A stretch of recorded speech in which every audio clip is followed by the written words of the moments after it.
Welcome back to Katie Soumi's kitchen. இன்னைக்கு வீடியோவில் ஒரு குருமா ரெசிபி தக்காளி குருமா தான் செய்ய போகிறோம்.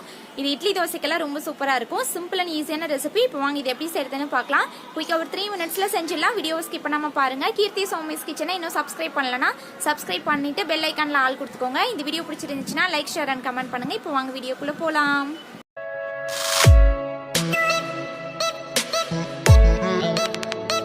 ஸ்டவ் ஆன் பண்ணி வானல் வச்சுருக்கேன். இதில் 4 டேபிள் ஸ்பூன் எண்ணெய் சேர்த்துக்கிறேன்.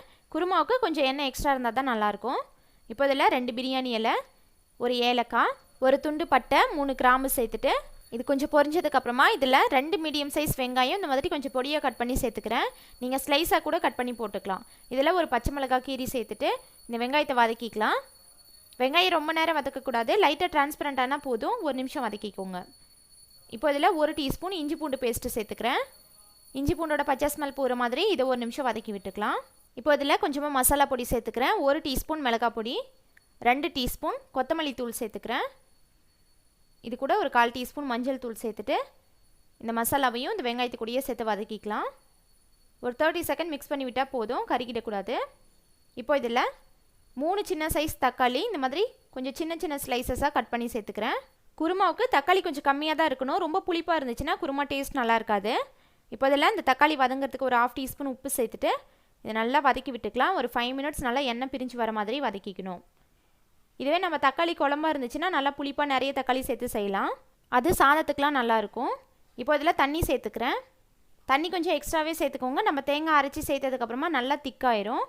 அதனால் தண்ணி கொஞ்சம் எக்ஸ்ட்ரா சேர்த்து மூடி போட்டு வேக வச்சுக்கலாம். இது நல்லா கொதிக்கட்டும் எண்ணெய் பிரிஞ்சு வர அளவுக்கு.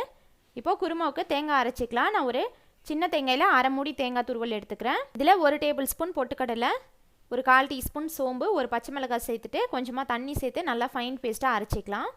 இந்த மாதிரி அரைச்சி எடுத்து வச்சுக்கலாம். இப்போது தண்ணி நல்லா கொதிச்சிருச்சு. தேங்காய் சேர்த்தணுன்னா ரொம்ப கெட்டியாயிடும். அதனால் இன்னும் கொஞ்சமாக நான் தண்ணி சேர்த்துட்டு மறுபடியும் கொதிக்க வச்சுக்கிறேன். இது நல்லா கொதிச்சதுக்கப்புறமா அரைச்சி வச்சுருக்க தேங்காய் பேஸ்ட்டு சேர்த்துக்கலாம். இப்போ அதை நல்லா கலந்து விட்டுக்கிறேன். இது ஒரு 2 மினிட்ஸ் கொதிக்கட்டும்.